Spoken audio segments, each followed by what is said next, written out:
Right? No point in doing recap. Very interesting one. Does anybody remember this?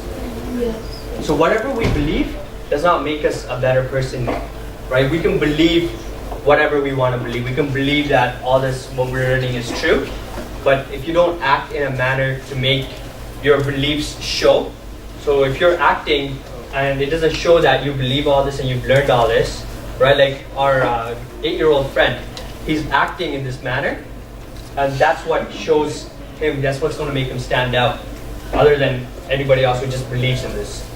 And that goes for anything and everything we say. Clear? Okay, more recaps. Anyone want to take a stab at this? How about him by there? Whoever's drawing, yes. Why don't you read this for me? Even if you are considered to be the most...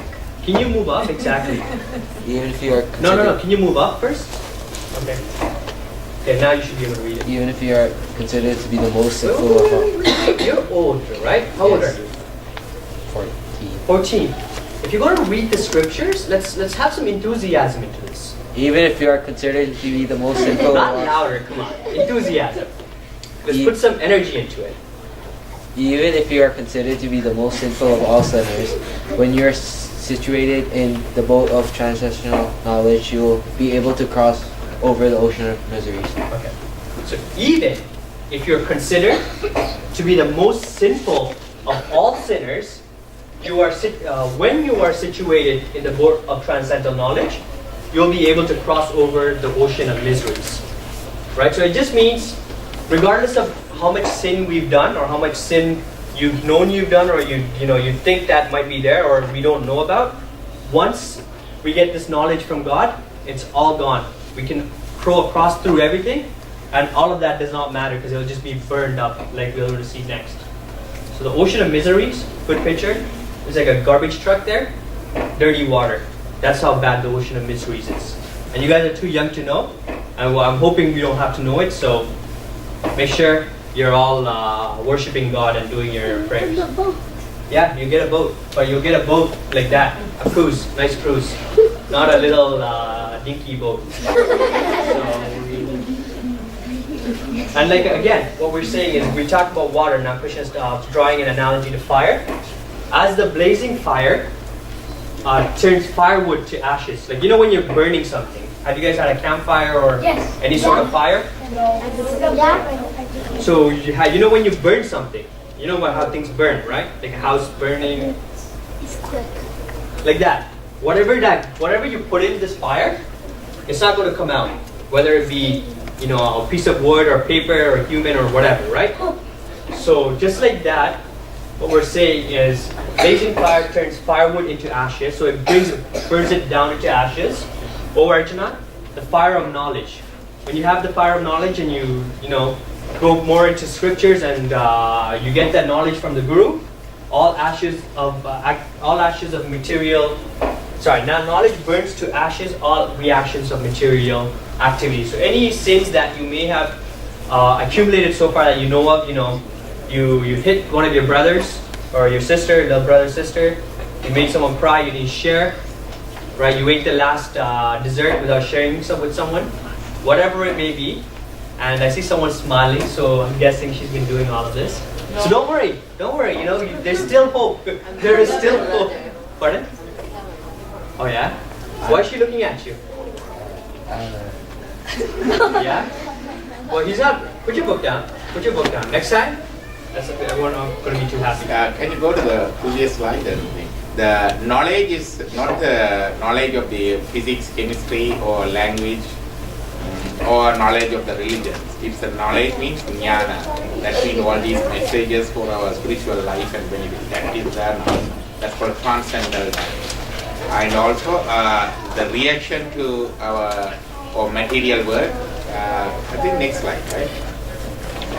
The reaction to material activities is our karma. So this spiritual knowledge we learn from Bhagavad Gita, this spiritual knowledge we learn from our scriptures. If we feel that, if we are really into that, that will burn our bad karmas.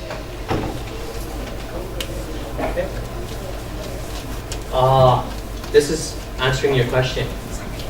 Why don't you read it, my friend, please? You. There's no behind you. Nice try though, but no. Go ahead, please. But ignorant and faithless persons who doubt the revealed scriptures do not attain God consciousness. They fall down. With the doubting soul, there is happiness neither in this world nor in the next. Now, does that kind of answer your question as well? That seems kind of mean. Yeah, but sometimes the truth hurts, right? Truth is not very nice. So what we want to do here is infuse the truth. Make sure you know what the truth is. So when you do grow up, you can not fall. This one doesn't apply to you. And all the ones where Krishna says, I will reward you and I'll give you victory and wealth, that's the ones that apply to you. Yes, sir? Does this apply to people who are born in environment like atheist environments? No. So it's not like that. I do see patients here in Canada, among my family's friends and also in professional life. People do have so many things. They have a good job, good house, good wife or good kids or nothing. But still living in misery. They can't enjoy that, they can't perceive that, another thing, still something lacking and running here and there, and they don't live their life, they don't enjoy it. So these people are saying, what's lacking there is their faith in God. They cannot rest because there is no faith. They are always anxious. Their base is shakeable. Okay? Some people say that my education, some people say my wealth, my social security or anything. But the base is shakeable. When we are standing on the shakeable base, then we don't feel secure enough. So they can't rest and sit. So what is lacking there is the faith. That's what we infusing the faith. It's not infusing the knowledge, infusing the faith. If we have this faith and rest our mind, then we can enjoy this world. And after this life, we can enjoy other world too. If we don't have faith, then we will be shaky. What we relying on? I can't rely on myself for all the time. And when I get older, diseases will come. I'll become incapacitated. My memory will fail. My wordings will fail. My eyesight will fail. I may get a heart attack or stroke or anything. So I can't rest on that. I cannot rely on my kids. They may get a work somewhere else and leave, or there may be discrepancies, another thing. I cannot depend on my job too all the times. Income fluctuates. So where do I rest? I rest my faith on the God, then I'll be in peace. So wherever I am, whatever I do, it is His responsibility to protect me and provide me. That is the faith we should have. If they have that faith, we will enjoy these things. It's not, even if you don't have anything, no good house or no good car, still you are happy. But people have car, house, money, positions, everything, they're suffering, running here and there in misery.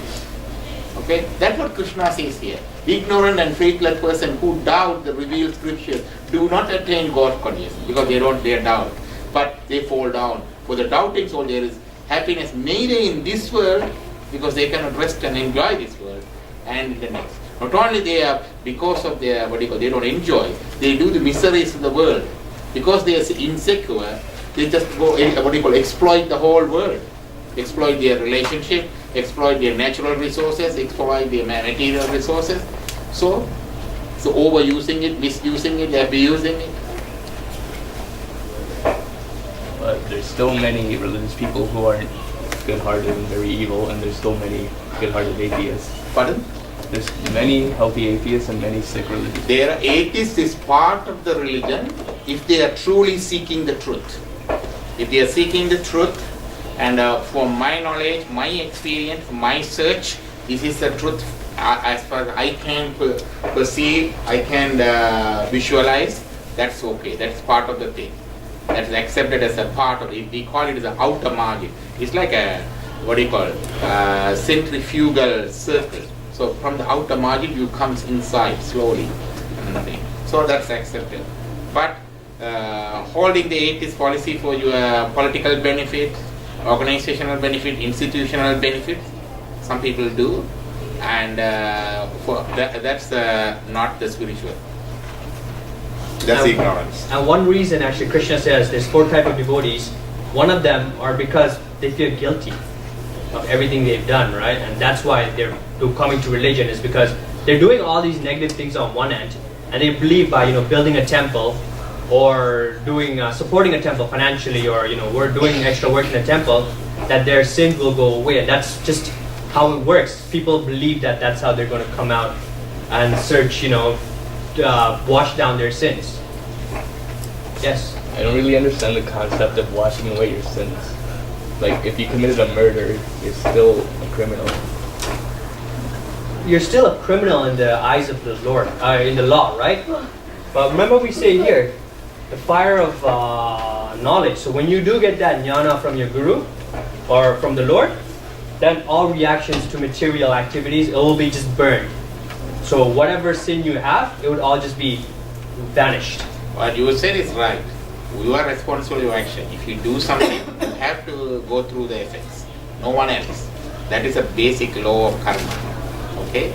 But if it is a cycle thing, you cannot. There cannot be a time that you will do no karma. You always do some karma. So there's always a change. So when it's end, where is the end? That's the question. When it ends means when the guru comes, when the God comes, grace comes through the guru, then that's what he called bypass. There's what he called accelerated path. Then the what he called deactivation of karma comes, not routine. Okay. Any further questions? Don't be scared to ask us questions, because those are very good questions. I know a lot of them here are probably thinking about it, or they will think about it later on. So it's good that you're asking these questions. Now we're talking about Krishna consciousness, being absorbed in God, making sure everything you do is dedicated to God, right? Who is he? A guy. Who said that? You seriously don't know who this is? Yes. Yes. A.R. Rahman. What is he holding in his two hands?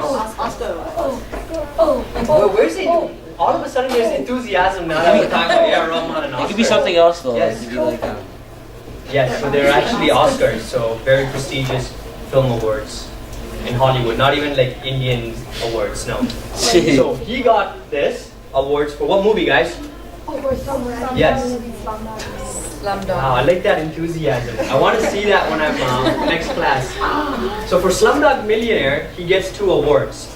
Now, what did he say during his speech? What did he win it for though? What? What did he win it for though? It was something regarding the music. Music. Music. It's a music director. So he got 2 awards. In his victory speech, what does he say? Exactly. So all glories, all of this is because of God. Now he's a music director. Where is his thoughts? He's thinking about God. Right? This is what we say. You can do anything you want to do. He can play his video games. But just remember, God is behind. God is everywhere. Right? And make sure you're thanking God for whatever you do. Because he's a talented individual. But when he gets the awards on international stage, he's saying all glories to God. Understood? So just make sure that you're always thanking God for every little thing you get. And that's actually it. Can I go on? Or should we call it? This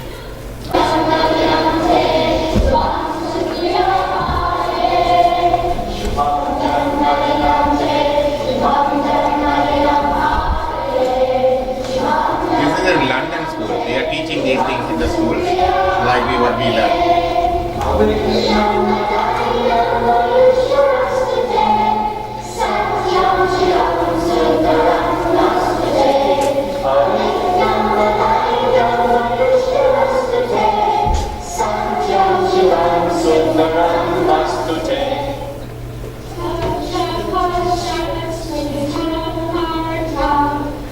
It's